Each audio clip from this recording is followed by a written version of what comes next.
എല്ലാവർക്കും റീബോണ്ട് രുചിയുടെ പുതിയൊരു റെസിപ്പിയിലേക്ക് സ്വാഗതം. അപ്പോൾ ഇന്ന് ഞാൻ വന്നിട്ടുള്ളത് നമ്മൾ അടിപൊളി ഒരു സ്ട്രോബെറി കേക്കിൻ്റെ റെസിപ്പിയൊക്കെ ആയിട്ടാണ് കേട്ടോ. അപ്പോൾ നമുക്ക് ഈ സ്ട്രോബെറി ഒന്നും കിട്ടാത്ത സമയത്താണെങ്കിലും അല്ലെങ്കിൽ ഇനിയിപ്പോൾ സ്ട്രോബെറി ഇല്ലയെന്നുണ്ടെങ്കിലും തന്നെ നമുക്ക് അടിപൊളി ആ ഒരു കറക്റ്റ് സ്ട്രോബെറിയുടെ ടേസ്റ്റിൽ തന്നെ നമുക്ക് അടിപൊളിയായിട്ട് സ്ട്രോബെറി കേക്ക് റെഡിയാക്കി എടുക്കാൻ വേണ്ടിയിട്ട് പറ്റും. അപ്പം വളരെ ചിലവ് കുറഞ്ഞ രീതിയിലാണ് കേട്ടോ നമ്മുടെ ഈ ഒരു ടേസ്റ്റി ആയിട്ടുള്ളൊരു സ്ട്രോബെറി കേക്ക് റെഡിയാക്കി എടുത്തിട്ടുള്ളത്. അപ്പോൾ നമുക്ക് നേരെ വീഡിയോയിലേക്ക് പോവാം. അപ്പോൾ അതിന് മുൻപ് പുതുതായിട്ട് കാണുന്ന ആരെങ്കിലും ഉണ്ടെങ്കിൽ നമ്മുടെ ചാനലൊന്ന് സപ്പോർട്ട് ചെയ്യാൻ വേണ്ടിയിട്ട് മറക്കരുത്. പിന്നെ കാണുന്നതിൻ്റെ കൂടെ തന്നെ ആ ലൈക്ക് ബട്ടൺ ഒന്ന് ക്ലിക്ക് ചെയ്യാനും മറക്കരുത് കേട്ടോ. അപ്പോൾ നമുക്ക് നേരെ വീഡിയോയിലേക്ക് പോവാം. അപ്പോൾ ഈ ഒരു കേക്കിൻ്റെ സ്ട്രോബെറീൻ്റെ ആ ഒരു സ്പഞ്ച് ഞാൻ നേരത്തെ റെഡിയാക്കിയിട്ടുണ്ട്. ഇത് മുന്നത്തെ വീഡിയോ ആയിട്ട് ഞാൻ ഇത് അപ്ലോഡ് ചെയ്തിട്ടുണ്ട് കേട്ടോ. ആദ്യം തന്നെ നമുക്ക് കുറച്ച് ക്രീം ഇതുപോലെ ഒന്ന് വിപ്പ് ചെയ്തെടുക്കണം. അപ്പോൾ ഞാനിവിടെ നമുക്ക് ആ ഒരു കറക്റ്റ് ഒരു 6 ഇഞ്ചിൻ്റെ കേക്ക് ടിന്നിലാണ് ഇത് ചെയ്യുന്നത്. അപ്പോൾ അതനുസരിച്ച് വരുമ്പോൾ നമുക്ക് കറക്റ്റ് ചെറിയൊരു ഡിസൈനും കൊടുത്ത് ഇതുപോലെ നമുക്ക് കംപ്ലീറ്റ് ആയിട്ട് ഫ്രോസ്റ്റിംഗ് ചെയ്തെടുക്കാൻ വേണ്ടിയിട്ട് 1.25 കപ്പ് വിപ്പിംഗ് ക്രീമാണ് ഞാൻ എടുത്തിട്ടുള്ളത്. അപ്പോൾ ഞാൻ അത് ഇതുപോലെ നല്ലപോലെ ഒന്ന് ബീറ്റ് ചെയ്തെടുക്കുകയാണ്. അപ്പോൾ വിപ്പിംഗ് ക്രീം കുറച്ചൊന്ന് കട്ടയൊക്കെ ഉണ്ടെന്നുണ്ടെങ്കിൽ നമ്മളതൊന്ന് കുറച്ച് നേരം ഒന്ന് വെയിറ്റ് ചെയ്ത് നല്ലപോലെ ലൂസായതിനു ശേഷം നമുക്കിതുപോലെ നല്ലപോലെ ഒന്ന് വിപ്പ് ചെയ്തെടുക്കാവുന്നതേ ഉള്ളൂ. അപ്പോൾ ഞാനത് കറക്റ്റായിട്ട് തന്നെ വിപ്പ് ചെയ്തെടുത്തിട്ടുണ്ട് കേട്ടോ. ഇനി നമുക്ക് ഇതിനകത്തുനിന്ന് നമ്മുടെ ആ ഒരു കേക്കിൻ്റെ മോളിൽ ഡിസൈൻ ചെയ്യാൻ വേണ്ടിയിട്ട് മാത്രം കുറച്ച് നമുക്ക് ഇതുപോലൊരു ബൗളിനകത്തേക്ക് മാറ്റി കൊടുത്ത് നമുക്ക് നേരെ ഇത് ഫ്രിഡ്ജിനകത്തേക്ക് വെക്കാം കേട്ടോ. കാരണം ബാക്കി നമ്മൾ ബാലൻസ് ഉള്ളതിനകത്ത് എസൻസ് ചേർക്കുന്നതാണ്. അപ്പോൾ അതുകൊണ്ട് നമ്മൾ ഇത് കുറച്ചെടുത്ത് മാറ്റി വയ്ക്കാം. ഇനി നമുക്ക് ഇതിനകത്തേക്ക് ഈ ഒരു സ്ട്രോബെറീൻ്റെ എസൻസ് ഇട്ടോ, ഈ ഒരു ഒറ്റ എസൻസ് മാത്രം മതി കേട്ടോ, നമുക്ക് നല്ല അടിപൊളിയായിട്ട് കേക്ക് ഉണ്ടാക്കാൻ വേണ്ടിയിട്ട് പറ്റും.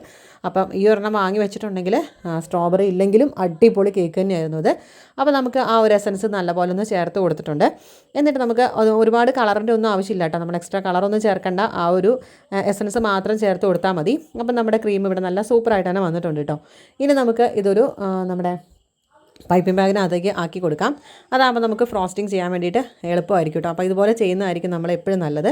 അപ്പോൾ ഞാനിതാ ഇവിടെ ഒരു പൈപ്പിംഗ് ബാഗിനകത്തേക്ക് വലിയൊരു പൈപ്പിംഗ് ബാഗിനകത്ത് തന്നെ ആക്കിയിട്ടുണ്ട്. അതാകുമ്പോൾ നമുക്ക് ഒറ്റയടിക്ക് ആ ഒരു ക്രം കോട്ടിങ് വരെ കിട്ടും കേട്ടോ, അതുപോലെ വലുതിനകത്ത് ആക്കിയിട്ടുണ്ടെങ്കിൽ. അപ്പോൾ ഇതാണ് നമ്മുടെ ആ ഒരു കേക്കിൻ്റെ സ്പഞ്ച് കേട്ടോ. അത് നമ്മൾ ഓൾറെഡി ചെയ്തതാണ് വീഡിയോ. അപ്പോൾ ഇതിന് തൊട്ട് മുന്നത്തെ വീഡിയോ തന്നെ വീഡിയോ ആയിട്ട് ചെയ്തിട്ടുണ്ട്. അതിൻ്റെ ലിങ്ക് വേണമെങ്കിൽ ഞാൻ ഡിസ്ക്രിപ്ഷൻ ബോക്സിൽ കൊടുത്തേക്കാം കേട്ടോ, അല്ലെങ്കിൽ ചാനലിൽ കയറിയിട്ടൊന്ന് നോക്കിയിട്ടുണ്ടെങ്കിലും നമ്മുടെ ഈ ഒരു റെസിപ്പി കിട്ടും കേട്ടോ. അപ്പോൾ ഈ കേക്ക് ഇവിടെ 3 നമ്മളൊന്ന് കട്ട് ചെയ്തെടുക്കുകയാണ് ആദ്യം ചെയ്യുന്നത്. അപ്പോൾ ഇതുപോലെ നല്ലപോലെ നമ്മൾ നൈഫ് വെച്ചിട്ടൊന്ന് കട്ട് ചെയ്തെടുത്തിട്ടുണ്ട്. അപ്പോൾ ഇതിൻ്റെ ഉൾവശമൊക്കെ ഞാൻ കാണിച്ചു തരാം കേട്ടോ. നല്ല സോഫ്റ്റ് ആൻഡ് ഇതിൻ്റെ ഈ ഒരു ടെക്സ്ചർ കണ്ടാൽ തന്നെ നമുക്ക് മനസ്സിലാകും ഇത് എത്രത്തോളം സോഫ്റ്റ് ആയിട്ടുണ്ട് എന്നുള്ളത്. അപ്പം നമ്മൾ എക്സ്ട്രാ വേറെ കളറൊന്നും നമ്മൾ ഈ ഒരു കേക്കിന് ചേർത്തിട്ടില്ല കേട്ടോ. ആ ഒരൊറ്റ എസൻസ് മാറ്റി മാത്രമാണ് നമ്മൾ ഈ ഒരു അടിപൊളി കേക്ക് ചെയ്തിട്ടുള്ളത്. അപ്പോൾ നമുക്ക് ഇനി ഇതിൻ്റെ ബാക്കി ഫ്രോസ്റ്റിംഗ് തുടങ്ങാം. അപ്പം നമ്മൾ ഇതിൻ്റെ ഒരു ഫില്ലിങ്സിന് വേണ്ടിയിട്ടായിട്ട് കുറച്ച് നമ്മൾ ചോക്ലേറ്റ് ഗണാഷ് റെഡിയാക്കി എടുക്കുന്നുണ്ട്. അപ്പോൾ അതിന് വേണ്ടിയിട്ട് 50 ഗ്രാം നമ്മുടെ ഈ ഒരു ചോക്ലേറ്റും അതേപോലെ 25 ഗ്രാം വൈറ്റ് നമ്മുടെ വിപ്പിംഗ് ക്രീമാണ് കേട്ടോ. അപ്പോൾ അത് രണ്ടും കൂടെ ഒന്ന് ഡബിൾ ബോയിലിംഗ് ചെയ്തെടുക്കണം. അപ്പോൾ ഇതുപോലെ ഒന്ന് ചെറിയ പീസാക്കിയിട്ട് കൊടുക്കുകയാണെങ്കിൽ പെട്ടെന്ന് തന്നെ നമുക്ക് ഡബിൾ ബോയിലിംഗ് ചെയ്തെടുക്കാൻ വേണ്ടിയിട്ട് പറ്റും. അപ്പോൾ ഇതുപോലെ ഒന്ന് ലൂസായിട്ട് വരുന്ന സമയത്ത് നമ്മൾ ഈ ഒരു എസൻസ് ആണ് കേട്ടോ. അപ്പോൾ നമ്മൾ അടിമുടി ഈ ഒരു ഒറ്റ എസൻസ് കൊണ്ടാണ് കേട്ടോ നമ്മൾ ഇത് ചെയ്യുന്നത്. ഈ ഒരു എസൻസ് ആണ് ശരിക്കും പറഞ്ഞാൽ ഈ ഒരു കേക്കിൻ്റെ പ്രധാന ഇൻഗ്രീഡിയൻ്റ് ആയിട്ട് വരുന്നത്. അപ്പോൾ നമ്മൾ ഒരു 2 ഡ്രോപ്പ് ഇട്ട് കൊടുത്തിട്ടുണ്ടെങ്കിൽ നമുക്കിതുപോലെ നല്ല കളറിൽ തന്നെ വരും. അപ്പോൾ ഒരുപാട് ഡ്രോപ്പൊന്നും ചേർക്കേണ്ട ആവശ്യമില്ല. ഒരുപാട് അതിൻ്റെ ടേസ്റ്റ് അങ്ങോട്ട് ഒത്തിരി അങ്ങോട്ട് കുത്തുന്ന പോലെ ആയി പോകും കേട്ടോ. അപ്പോൾ ഇതുപോലെ ആവശ്യത്തിന് മാത്രം ഒന്ന് ചേർത്ത് കൊടുക്കാം. എന്നിട്ട് നല്ലപോലെ മിക്സ് ചെയ്തിട്ടുണ്ടെങ്കിൽ നമുക്ക് ഈ ഒരു സോസ് ഇവിടെ റെഡി ആയിട്ടുണ്ട്. അതേപോലെ തന്നെ നമുക്ക് ഷുഗർ സിറപ്പായിട്ട് എടുത്തിട്ടുള്ളത് നമുക്ക് കുറച്ച് മിൽക്കും കുറച്ച് വെള്ളവും അതേപോലെ തന്നെ ഷുഗറും പിന്നെ ആ ഒരു എസൻസിൻ്റെ ഒരു 2 ഡ്രോപ്പും കൂടെ ഒഴിച്ചതാണ്. അപ്പോൾ നമുക്കിനി നമ്മുടെ ഫ്രോസ്റ്റിങ്ങിലേക്ക് തുടങ്ങാം. അപ്പോൾ ഇതുപോലെ ബോർഡ് വെച്ചിട്ട് നമ്മൾ കുറച്ച് ക്രീം അപ്ലൈ ചെയ്തിട്ട് ഫസ്റ്റ് ലെയർ ഇതുപോലെ വെച്ച് കൊടുത്തിട്ടുണ്ട്. എന്നിട്ട് നമ്മൾ ഇതുപോലെ ആ ഒരു സിറപ്പ് നമ്മൾ ഒഴിച്ചു കൊടുക്കുകയാണ്. അപ്പോൾ ഇത് ഫ്രിഡ്ജിൽ വെച്ചിട്ട് ഒന്ന് നല്ലപോലെ തണുപ്പിച്ചെടുത്തതാണ് കേട്ടോ ഈ ഒരു സിറപ്പ്. അപ്പോൾ നമ്മൾ വിപ്പിംഗ് ക്രീമൊക്കെ വിപ്പ് ചെയ്യുന്നതിന് തൊട്ട് മുന്നേ തന്നെ നമ്മൾ ആദ്യം ഈ ഒരു സോസും ആ ഒരു നമ്മുടെ ഷുഗർ സിറപ്പും റെഡിയാക്കി വെക്കണം. ഇനി നമുക്ക് ഇതുപോലെ കുറച്ച് ക്രീമൊന്ന് അപ്ലൈ ചെയ്ത് കൊടുക്കാം. എന്നിട്ട് പാലറ്റ് നൈഫ് വെച്ചിട്ട് നല്ലപോലെ ഇതൊന്ന് കവർ ചെയ്തെടുക്കണം. എന്നിട്ട് നമുക്ക് ശരിക്കും സൈഡിൽ കൂടി ഒരു ബോർഡറും കൂടെ വെച്ച് കൊടുക്കാം. അതാകുമ്പം ഈ ഒരു സോസൊക്കെ ഒഴിച്ചു കൊടുത്തിട്ടുണ്ടെങ്കിൽ പുറത്തേക്കൊന്ന് ലീക്ക് ആവാതെ കൂടെ ഇരിക്കാൻ വേണ്ടിയിട്ടാണ് കേട്ടോ ഇതും കൂടെ ചെയ്യുന്നത്. എന്നിട്ട് നമുക്ക് ഈ ഒരു സോസ് നമ്മുടെ ആ ഒരു സ്ട്രോബെറി സോസ് ഒഴിച്ചു കൊടുക്കാം. അതേപോലെ തന്നെ നമുക്ക് കുറച്ച് വൈറ്റ് ചോക്ലേറ്റ് ഇതുപോലെ ഒന്ന് ഗ്രേറ്റ് ചെയ്തതും കൂടെ ഇട്ട് കൊടുക്കാം കേട്ടോ. എന്നിട്ട് അത് എല്ലാ ഭാഗത്തേക്കും നമുക്ക് ഇതേപോലെ ഒന്ന് ആക്കി കൊടുക്കാം. അതിനുശേഷം നമുക്ക് നമ്മുടെ സെക്കൻഡ് ലെയർ ഇതേപോലെ ഒന്ന് എടുത്ത് വെച്ച് കൊടുക്കണം. എന്നിട്ട് നമ്മൾ ഫസ്റ്റ് ലെയറിൽ ചെയ്തതുപോലെ തന്നെ ആദ്യം തന്നെ കുറച്ച് ഷുഗർ സിറപ്പൊക്കെ ഒന്ന് അപ്ലൈ ചെയ്ത് കൊടുത്തിട്ട് പിന്നെ നമുക്ക് അതേപോലെ വിപ്പിംഗ് ക്രീം നമുക്ക് ഇതുപോലെ ഒന്ന് ആക്കി കൊടുത്ത് ആ ഒരു പാലറ്റ് നൈഫ് വെച്ചിട്ട് എല്ലാ ഭാഗത്തേക്കും ഒന്ന് ആക്കി കൊടുത്ത് ഒരു ബോർഡറും കൂടെ വെച്ച് കൊടുത്ത് നമ്മൾ ഫസ്റ്റ് ചെയ്തതുപോലെ തന്നെ നമ്മുടെ ആ ഒരു ചോക്ലേറ്റ് ഗണാശാണ് അത് നമുക്ക് ഇതേപോലെ ഒന്ന് ഒഴിച്ചു കൊടുക്കാം. ഈ ഒരു ചോക്ലേറ്റ് ഗണാശാണ് കേട്ടോ ശരിക്കും പറഞ്ഞിട്ടുണ്ടെങ്കിൽ ഈ ഒരു കേക്കിന് ഭയങ്കരമായിട്ട് ടേസ്റ്റി ആക്കുന്നത്. അങ്ങനെ നമുക്ക് രണ്ടാമത്തെ ലെയറിന് ഞാൻ ചോക്ലേറ്റ് ഗ്രേറ്റ് ചെയ്ത് ഇട്ടിട്ടില്ല. അപ്പോൾ നിങ്ങൾ വേണമെന്നുണ്ടെങ്കിൽ ഇട്ട് കൊടുത്താൽ മതി കേട്ടോ. അപ്പോൾ ഇനി ഇട്ട് കൊടുക്കുന്നതായിരിക്കും കുറച്ചും കൂടി ഒരു ടേസ്റ്റ്. ഇനി നമുക്ക് ഇതിനെ ഒന്ന് ലാസ്റ്റ് ലെയറും എടുത്ത് വെച്ചിട്ട് നമുക്കിതിനെ ഒന്ന് ക്രം കോട്ടിങ്ങും കൂടെ ചെയ്തെടുക്കുവാണ്. അപ്പോൾ ഇതുപോലെ ഫസ്റ്റ് ലാസ്റ്റ് ലെയറും വെച്ച് കൊടുത്ത് കുറച്ച് മാത്രം ക്രീം ഒന്ന് അപ്ലൈ ചെയ്ത് കൊടുത്ത് അതിൻ്റെ ആ ക്രംസിനെയൊക്കെ ഒന്നിങ്ങനെ താത്തി കൊടുക്കുകയാണ് നമ്മൾ ചെയ്യുന്നത്. അപ്പോൾ നമുക്ക് ഇതെല്ലാം ഇതേപോലെ ക്രീമൊക്കെ ഒന്ന് എല്ലാ ഭാഗത്തും ഒന്ന് ആക്കി കൊടുത്ത് നമ്മളിതിനെ ഒന്ന് ക്രം കോട്ടിങ്ങും കൂടെ ചെയ്ത് എടുത്തിട്ടുണ്ട് കേട്ടോ. അപ്പോൾ ഇതിൻ്റെ ക്രം കോട്ടിങ്ങും കൂടെ കഴിഞ്ഞിട്ടുണ്ട്. ഇനി നമുക്ക് ഇതിനൊന്ന് ഫൈനൽ കോട്ടിങ്ങും കൂടെ ചെയ്യാം. അപ്പോൾ വേണമെന്നുണ്ടെങ്കിൽ കുറച്ച് നേരം ഒന്ന് ഫ്രിഡ്ജിൽ വെച്ചിട്ടൊന്ന് സെറ്റായിട്ട് വേണമെങ്കിൽ നമുക്ക് ഇതുപോലെ ഫൈനൽ കോട്ടിങ് ചെയ്തെടുക്കാം. അല്ലാന്നുണ്ടെങ്കിൽ നമുക്ക് ഇതുപോലെ പെട്ടെന്ന് തന്നെ ചെയ്തെടുക്കാവുന്നതേ ഉള്ളൂ കേട്ടോ. അപ്പം ഇപ്പം സമയമില്ലാത്തതുകൊണ്ട് ഞാൻ ഇതുപോലെ കുറച്ച് ഫ്രിഡ്ജിലൊന്നും വെക്കുന്നില്ല. ഞാൻ വേഗം തന്നെ ഇതുപോലെ ഒന്ന് ചെയ്തെടുക്കുകയാണ്. അപ്പം ഞാൻ ഇതുപോലെ തന്നെ ആ ഒരു പൈപ്പ് ബാഗിനകത്ത് ആക്കിയിട്ട് തന്നെയാണ് ചെയ്ത് കൊടുക്കുന്നത്. അതാകുമ്പോഴാണ് നമുക്ക് എളുപ്പത്തിൽ നമുക്ക് എന്താ പറയുക സ്ക്രാപ്പറൊക്കെ ഉപയോഗിക്കുന്ന സമയത്താണെങ്കിലും പെട്ടെന്ന് തന്നെ നമുക്ക് ഫ്രോസ്റ്റിംഗ് ചെയ്തെടുക്കാൻ വേണ്ടിയിട്ട് പറ്റുന്നത് ഇങ്ങനെ ചെയ്യുമ്പോഴാണ് കേട്ടോ. അപ്പോൾ നമുക്ക് ഇനി ഒരു പാലറ്റ് നൈഫ് വെച്ചിട്ട് ആദ്യം തന്നെ മോൾ വശം ഒന്ന് കംപ്ലീറ്റ് ഇതുപോലെ ഒന്ന് ക്ലിയർ ചെയ്ത് വിടാം. എന്നിട്ട് ആ ഒരു സൈഡ് ഭാഗം കൂടെ നമുക്ക് ഇതുപോലെ ഒന്ന് ക്ലിയർ ചെയ്ത് വിടാം കേട്ടോ. എന്നിട്ട് ഒരു വലിയ സ്ക്രാപ്പറോ അല്ലെങ്കിൽ നമ്മുടെ കയ്യിലുണ്ടാവില്ല ഹോസ്പിറ്റലിൽ നിന്നൊക്കെ കിട്ടുന്ന കാർഡ്, അപ്പോൾ അത് വെച്ചിട്ടാണെങ്കിലും നമുക്ക് ഇതുപോലെ ഒന്ന് ക്ലിയർ ചെയ്ത് വിടാം. അപ്പോൾ ഇതുപോലെ മുകളിലും എവിടെയെങ്കിലുമൊക്കെ കുറച്ചൊക്കെ മിസ്സിംഗ് ആയിട്ടുള്ള സ്ഥലമൊക്കെ ഉണ്ടെങ്കിൽ അവിടെയൊക്കെ ഇതുപോലെ ഒന്ന് അപ്ലൈ ചെയ്ത് കൊടുത്തിട്ട് മുകളിലും നമുക്ക് ഇതുപോലെ ചെറിയൊരു കാർഡ് വെച്ചിട്ടും കൂടെ നമുക്കിതുപോലെ ഒന്ന് ക്ലിയർ ചെയ്തെടുക്കാവുന്നതേ ഉള്ളൂ. അപ്പോൾ നമുക്ക് വളരെ ഈസി ആയിട്ട് തന്നെ ഈ ഒരു ചെറിയ കാർഡ് വെച്ചിട്ടാണെങ്കിൽ നമുക്ക് നല്ല നീറ്റായിട്ട് ഇത് എടുക്കാൻ വേണ്ടിയിട്ട് പറ്റും കേട്ടോ. അങ്ങനെ നമ്മുടെ ഈ ഒരു ഫൈനൽ കോട്ടിങ്ങും കൂടെ കഴിഞ്ഞിട്ടുണ്ട്. ഇനി നമുക്ക് ഇതിൻ്റെ ആ ഒരു സൈഡിലുള്ള ക്രീമൊക്കെ ബാലൻസ് ഉള്ളതൊക്കെ ഒന്ന് ക്ലീൻ ആക്കി എടുക്കാം. നമ്മുടെ ടിഷ്യൂ പേപ്പർ വെച്ചിട്ട് ബോർഡൊക്കെ ഒന്ന് ക്ലിയർ ആക്കി എടുത്തിട്ടുണ്ട്. അപ്പോൾ നമ്മുടെ ഫൈനൽ കോട്ടിങ് ഇവിടെ കഴിഞ്ഞിട്ടുണ്ട് കേട്ടോ. അപ്പോൾ നമുക്ക് ഫ്രിഡ്ജിൽ ഒരു 2 മണിക്കൂർ സെറ്റ് ആകാൻ വേണ്ടിയിട്ട് വെക്കണം. അപ്പോൾ ഇത് 2 മണിക്കൂറിന് ശേഷമാണ് അപ്പോൾ നമ്മൾ ഇതിൻ്റെ മുകളിലേക്ക് കംപ്ലീറ്റ് ആയിട്ടൊരു ഗണാശാണ് ഒഴിച്ചു കൊടുക്കുന്നത്. അപ്പോൾ ഞാനിവിടെ 50 ഗ്രാം വിപ്പിംഗ് ക്രീം എടുത്തിട്ടുണ്ട്. അപ്പോൾ ഞാൻ നേരത്തെ ചെയ്ത ആ ഒരു ഗണാശ് ഉണ്ടാക്കിയ ആ ഒരു ബൗൾ തന്നെയാണ് കേട്ടോ, അതുകൊണ്ടാണ് ഇങ്ങനെ ഇരിക്കുന്നത്. പിന്നെ ഞാൻ 100 ഗ്രാം വൈറ്റ് കോമ്പൗണ്ടാണ് എടുത്തിട്ടുള്ളത്. 50 ഗ്രാം വിപ്പിംഗ് ക്രീമും 100 ഗ്രാം നമ്മുടെ ഈ ഒരു വൈറ്റ് ചോക്ലേറ്റുമാണ്. അപ്പോൾ അത് ഇതുപോലെ ഒന്ന് ചെറുതായിട്ട് നമുക്കൊന്ന് കട്ട് ചെയ്തിട്ട് കൊടുക്കാം. എന്നാൽ നമുക്ക് പെട്ടെന്ന് തന്നെ ഇതൊന്ന് എന്താ പറയുക മെൽറ്റായി കിട്ടാൻ എളുപ്പമാണ് കേട്ടോ. അപ്പോൾ ഇതുപോലെ ഒന്ന് ആക്കി എടുത്തിട്ടുണ്ട്. ഇനി നമുക്ക് ഇതൊന്ന് ഡബിൾ ബോയിലിംഗ് ചെയ്തിട്ട് നമുക്കിതൊന്ന് ലൂസാക്കി എടുത്ത് കൊണ്ടുവരാം. അപ്പം ഇത് ഫ്രിഡ്ജിലിരുന്നുകൊണ്ടാണ് ഇതിങ്ങനെ ഒന്ന് കട്ടയായിട്ടിരിക്കുന്നത് കേട്ടോ. അപ്പോൾ ഇതാ ഡബിൾ ബോയിലിംഗ് ഒക്കെ ചെയ്ത് ഇതുപോലെ ആക്കി കൊണ്ടുവന്നിട്ടുണ്ട്. അപ്പോൾ ഇത് നമ്മൾ നേരത്തെ ചേർത്ത ആ ഒരു കളറിൻ്റെ ബാക്കി തന്നെയാണ് അതിനകത്ത് ഇരിക്കുന്നത്. കളറല്ല, ഈ ഒരു എസൻസ് ചേർത്തതാണ്.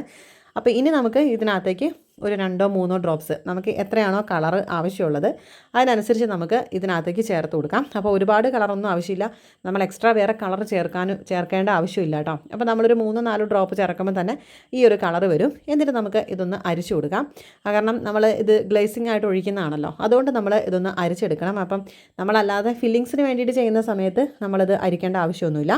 ഇനി അഥവാ നിങ്ങൾക്ക് കുറച്ചും കൂടെ ഗ്ലേസിംഗ് വേണമെന്നുണ്ടെങ്കിൽ നമ്മൾ ഇത് ഡബിൾ ബോയിലിംഗ് ചെയ്യുന്ന സമയത്ത് ഇതിനകത്തേക്ക് ഒരു 1 ടീസ്പൂണോളം ബട്ടറും കൂടെ ഒന്ന് ആഡ് ചെയ്ത് കൊടുക്കുകയാണെങ്കിൽ ഇതിനേക്കാളും കുറച്ചും കൂടെ ഗ്ലേസിംഗ് ഒക്കെ കിട്ടും കേട്ടോ. പക്ഷേ ഇത് തന്നെ ഇപ്പം നല്ലൊരു ഗ്ലേസിംഗ് ഉണ്ട്. അപ്പോൾ അതുകൊണ്ട് തന്നെ ഞാൻ ബട്ടറൊന്നും ചേർത്ത് കൊടുത്തിട്ടില്ല. അപ്പോൾ നമുക്ക് ഇനി ഇത് നേരെ കേക്കിനകത്തേക്ക് അപ്ലൈ ചെയ്ത് കൊടുക്കാം കേട്ടോ. അപ്പോൾ ഇത് 2 മണിക്കൂർ നല്ലപോലെ ഒന്ന് ഫ്രിഡ്ജിൽ വെച്ചിട്ട് സെറ്റായിട്ടുള്ള കേക്കാണ്. അപ്പോൾ നമുക്ക് ഇനി ഇത് ചെറു ചൂടോട് കൂടി തന്നെ വേണം നമുക്ക് ഈ ഒരു ഗണാശ് ഒഴിക്കാൻ വേണ്ടിയിട്ട്. എന്ന് വിചാരിച്ചിട്ട് ഒത്തിരി ചൂടൊന്നും വേണ്ട കേട്ടോ. നമ്മൾ അത്യാവശ്യം എന്നാലും ചെറിയ ചൂട് വേണം, എന്നാലാണ് അത് എല്ലാ ഭാഗത്തേക്കും ഒന്ന് സ്പ്രെഡ് ആവത്തുള്ളൂ. അല്ലാന്നുണ്ടെങ്കിൽ 2 തണുപ്പും കൂടി ആകുമ്പോഴത്തേക്കും അത് അവിടെ ഒട്ടിയിരിക്കത്തേ ഉള്ളൂ. അത് അങ്ങോട്ടും ഇങ്ങോട്ടും ഒന്നും ഇങ്ങനെ ഇതുപോലെ ആവില്ല കേട്ടോ. ഇനി നമുക്ക് ഇതുപോലെ അധികം ഒന്നും വേസ്റ്റ് ഒന്നും ആക്കാതെ തന്നെ നമുക്ക് ഇതുപോലെ സൈഡിലേക്കും ഒക്കെ ഇതുപോലെ ഒന്ന് ആക്കി കൊടുക്കാം. എന്നിട്ട് നമുക്ക് ബാക്കി ആവാത്ത സ്ഥലത്തൊക്കെ ആ സൈഡിൽ കൂടെ മാത്രം നമുക്ക് ഇതുപോലൊരു സ്പൂണിനകത്തേക്ക് നമുക്ക് ഇതുപോലെ ഒന്ന് ആക്കി കൊടുക്കാം കേട്ടോ. എന്നിട്ട് നമുക്ക് കുറച്ച് എന്താ പറയുക ഈ സൈഡിൽ താഴെ ഭാഗമൊക്കെ വരുമ്പോഴത്തേക്കും കുറച്ചൊന്നും ഇങ്ങനെ ഫില്ലാവാത്ത പോലെ ഉണ്ടാവും. അപ്പോൾ ആ സമയത്ത് നമുക്ക് പാലറ്റ് നൈഫ് ജസ്റ്റ് ഒന്ന് ചൂടാക്കിയതിന് ശേഷം, ചൂടാക്കിയെന്ന് പറയുമ്പോൾ നമുക്ക് കുറച്ച് നേരം ചൂടുവെള്ളത്തിൽ ഇട്ട് കൊടുത്തിട്ട് നമുക്ക് അതൊന്ന് തുടച്ചിട്ട് ഇതുപോലെ ഒന്ന് ആക്കി കൊടുത്താൽ നമ്മൾ എല്ലാ ഭാഗത്തേക്കും അങ്ങോട്ട് റെഡി ആവും കേട്ടോ. നമ്മൾ ഈ ഒരു പാലറ്റ് നൈഫ് ചൂടാക്കാതെ വെച്ചിട്ടുണ്ടെങ്കിൽ കംപ്ലീറ്റ് നമ്മുടെ ആ ഒരു പാലറ്റ് നൈഫിൽ പിടിക്കുകയുള്ളൂ. അപ്പോൾ അതുകൊണ്ട് ചൂടാക്കിയിട്ട് ജസ്റ്റ് ഇതുപോലെ ഒന്ന് ആക്കി കൊടുത്താൽ വളരെ ക്ലിയർ ആയിട്ട് തന്നെ നമുക്കിത് കിട്ടുകയും ചെയ്യും. ഇനി നമുക്ക് ആ ബോർഡൊക്കെ ഒന്ന് ക്ലിയർ ആക്കി വിടാം കേട്ടോ. നമ്മളൊരു പാലറ്റ് നൈഫ് അല്ലെങ്കിൽ ആ ഒരു നമ്മുടെ ടിഷ്യൂ പേപ്പർ വെച്ചിട്ട് നല്ലപോലെ ഒന്ന് ക്ലിയർ ആക്കി വിടാം. അപ്പോൾ നമ്മുടെ ഈ ഒരു ചോക്ലേറ്റിൻ്റെ കോട്ടിങ് കൊടുത്ത് കഴിഞ്ഞിട്ടുണ്ട്. ഇനി നമുക്ക് ഇതൊന്ന് ഫ്രിഡ്ജിൽ വെച്ച് വീണ്ടും നല്ലപോലെ ഒന്ന് സെറ്റ് എടുത്തതിന് ശേഷമാണ് കേട്ടോ ഇത്. ഏകദേശം ഒരു മണിക്കൂറൊക്കെ നമുക്കൊന്ന് നല്ലപോലെ ഒന്ന് സെറ്റാക്കാൻ വേണ്ടിയിട്ട് വയ്ക്കാം. എന്നിട്ട് നമ്മൾ നേരത്തെ എടുത്ത് വെച്ചിട്ടുള്ള ആ ഒരു ക്രീം ഇതുപോലെ നോസിലൊന്നും ഇടാതെ തന്നെ നമുക്ക് ഒരു പാക്കിംഗ് ബാഗിനകത്ത് ആക്കി കൊടുത്തിട്ട് ഇതുപോലെ ജസ്റ്റ് ഒരു റൗണ്ട് വെച്ച് കൊടുത്തിട്ട് ഇതുപോലെ ഒന്ന് ആക്കി കൊടുത്തിട്ടുണ്ട്. ഡിസൈനും കാര്യങ്ങളൊക്കെ നമ്മുടെ ഓരോരുത്തരുടെ ഇഷ്ടമാണ് കേട്ടോ. അപ്പോൾ ഞാൻ ഇതുപോലെയാണ് ചെയ്യുന്നതെന്ന് മാത്രമേ ഉള്ളൂ, വളരെ എളുപ്പത്തിൽ ചെയ്യാൻ വേണ്ടിയിട്ടാണ്. ഇനി നമുക്ക് ആ ഒരു റോസിൻ്റെ നോസിലാണ് കേട്ടോ. അപ്പോൾ അതുകൊണ്ട് റോസ് അല്ല ചെയ്യുന്നത്, നമുക്കിതുപോലെ ചെറിയ ചെറിയ കുറച്ച് എന്താ പറയുക പെറ്റൽസൊക്കെ വരച്ചിട്ട് ജസ്റ്റ് ഒരു ഫ്ലവർ അങ്ങോട്ട് ചെയ്തതേ ഉള്ളൂ. അപ്പോൾ ഇതുപോലെ ഒരു 3 4 5 നമ്മുടെ പെറ്റൽസ് മാത്രം വെച്ച് കൊടുത്തിട്ടാണ് ഞാനിതുപോലെ ഒന്ന് ചെയ്തെടുക്കുന്നത്. അപ്പോൾ നമുക്ക് ഇത് ഇവിടെ വേണമെങ്കിൽ നമുക്ക് റോസ് തന്നെയാണെങ്കിൽ വെച്ച് കൊടുക്കാവുന്നതേ ഉള്ളൂ കേട്ടോ. അപ്പോൾ ബാക്കിയുള്ള എല്ലാ ഭാഗത്തും കൂടെ നമുക്ക് ഇതുപോലെ കുറച്ച് ഫ്ലവേഴ്സൊക്കെ വെച്ച് കൊടുക്കാം. ഇനിയിപ്പം ഈ ഒരു ഗണാഷ് മാത്രം വെച്ചിട്ട് ജസ്റ്റ് ഒരു ടോപ്പറും കൂടെ മാത്രം വെച്ച് കൊടുത്താലും മതി കേട്ടോ, ഈ ഒരു നോസിലില്ലാന്നുണ്ടെങ്കിൽ. എന്നാലും ഇതിന് നല്ല ഭംഗിയുണ്ടാവും. പക്ഷേ ശരിക്കും പറഞ്ഞിട്ടുണ്ടെങ്കിൽ ഈ ഒരു ചോക്ലേറ്റ് ഗണാഷ് ഒഴിക്കുന്നതുകൊണ്ട് മാത്രമാണ് കേട്ടോ ഇതിന് ഇത്രയും ഒരു നല്ലൊരു ഫ്ലേവറും നല്ലൊരു ടേസ്റ്റും വന്നിട്ടുള്ളത്. അപ്പോൾ ഇനി നമുക്ക് ആ ഒരു ഫ്ലവറിൻ്റെ നടുക്കിലേക്ക് നമുക്ക് ഈ ഒരു കളറുണ്ടല്ലോ, അപ്പോൾ ജസ്റ്റ് അതൊന്ന് തൊട്ട് കൊടുത്തിട്ട് അതിൻ്റെ ആ ഒരു എല്ലാ ഒരു ഫ്ലവറിൻ്റെ നടുക്ക് ഭാഗത്ത് മാത്രമായിട്ട് വളരെ കുറച്ച് മാത്രമേ ഉള്ളൂ, ഒരുപാടൊന്നുമില്ല, ഒരു ജസ്റ്റ് ഇങ്ങനെ ആക്കി കൊടുത്താൽ മാത്രം മതി. എന്നിട്ട് നമുക്ക് ഇതുപോലെ എല്ലാ ഫ്ലവറിൻ്റെ നടുഭാഗത്തും നമുക്ക് ഇതുപോലെ ഒന്ന് ചെയ്ത് കൊടുക്കാവുന്നതേ ഉള്ളൂ. ആ ഒരു ടൂത്ത് പിക്കോ അല്ലെങ്കിൽ ഒരു ഈർക്കിലോ എന്തെങ്കിലും എടുത്തിട്ട് നമുക്ക് ഇതുപോലെ ഒന്ന് ആക്കി കൊടുത്താൽ മതി. ഇനി നമുക്ക് ഇതിനകത്തേക്ക് കുറച്ച് നമ്മുടെ എന്താ പറയുക നമ്മുടെ ഷുഗർ ബോൾസ് ഉണ്ടല്ലോ, അതിൻ്റെ ഒരു സിൽവർ കളറുള്ളതാണ് കേട്ടോ ഇട്ട് കൊടുക്കുന്നത്. അപ്പോൾ അത് നമുക്ക് ഇതുപോലെ ആ ഒരു ഫ്ലവറിൻ്റെ നടുക്ക് മാത്രം, ആ ഒരു വൈറ്റിൻ്റെ നടുക്ക് മാത്രം നമുക്ക് ആദ്യം കൊടുക്കാം. അതിനുശേഷം നമ്മൾ ആ ഒരു ഗണാശ് വെച്ചിട്ട് ഒഴിച്ചിട്ടുള്ളതിൻ്റെ മുകളിലേക്കും കുറച്ച് മാത്രം ഒന്ന് ഇട്ട് കൊടുത്താൽ മതി. ഒരുപാടൊന്നും ഇട്ട് കൊടുക്കേണ്ട ആവശ്യമില്ല, നമ്മുടെ കയ്യിലുണ്ടെങ്കിൽ മാത്രം ഇട്ട് കൊടുത്താൽ മതി കേട്ടോ. അപ്പോൾ ഇതുപോലെ ചെയ്ത് കൊടുക്കാം. ലാസ്റ്റ് നമ്മൾ ഇതുപോലൊരു ടോപ്പറും കൂടെ വെച്ച് കൊടുക്കുമ്പോഴത്തേക്കും നമ്മുടെ കേക്കിൻ്റെ പണിയൊക്കെ ഇവിടെ കഴിഞ്ഞിട്ടുണ്ട് കേട്ടോ. നല്ല ടേസ്റ്റി ആയിട്ടുള്ള നമ്മൾ സ്ട്രോബെറി ഒന്നും ഇല്ലാതെ തന്നെ നല്ല അടിപൊളി ഒരു സ്ട്രോബെറി കേക്കായിരുന്നു ഇത്. അപ്പോൾ ശരിക്കും പറഞ്ഞാൽ ഞാൻ നേരത്തെ പറഞ്ഞ പോലെ ഈ ഒരു ഗണാഷ് ഒഴിക്കുമ്പോഴാണ് ഒരു പ്രത്യേക ഒരു ടേസ്റ്റ് ഫീൽ ചെയ്യുന്നത് കേട്ടോ. അപ്പോൾ എന്തായാലും നിങ്ങൾ ഈ രീതിയിലൊന്ന് ട്രൈ ചെയ്ത് നോക്കാൻ വേണ്ടിയിട്ട് മറക്കരുത് കേട്ടോ. എന്നിട്ട് ഇതിൻ്റെ അഭിപ്രായം പറയാൻ വേണ്ടിയിട്ട് മറക്കരുത്. അപ്പോൾ എല്ലാവർക്കും കൂടെ നല്ല പനിയൊക്കെ ആയിരുന്നു. അപ്പോൾ അതുകൊണ്ട് തന്നെയാണ് സൗണ്ടിനൊക്കെ പ്രശ്നമുണ്ട്, ജലദോഷമൊക്കെയാണ്, അതുകൊണ്ടാണ് കേട്ടോ ആകെ കുറച്ച് ബുദ്ധിമുട്ടൊക്കെ ആയി പോയിട്ടുള്ളത് സൗണ്ടിനൊക്കെ. അപ്പോൾ എല്ലാവർക്കും ഈ ഒരു വീഡിയോ ഇഷ്ടപ്പെട്ടു എന്ന് വിചാരിക്കുന്നു. പുതിയൊരു റെസിപ്പി ആയിട്ട് നമുക്ക് അടുത്ത് തന്നെ കാണാം. നിങ്ങൾക്ക് ആദ്യമായിട്ട് കാണുന്ന ആരെങ്കിലും ഉണ്ടെങ്കിൽ നമ്മുടെ ചാനലിനെ ഒന്ന് സപ്പോർട്ട് ചെയ്യാൻ വേണ്ടിയിട്ട് മറക്കരുത്. നിങ്ങൾ ലൈക്ക് ചെയ്തിട്ടില്ല എന്നുണ്ടെങ്കിൽ ലൈക്ക് ബട്ടൺ ഒന്ന് ക്ലിക്ക് ചെയ്യാനും മറക്കരുത് കേട്ടോ. Thanks for watching. ബൈ.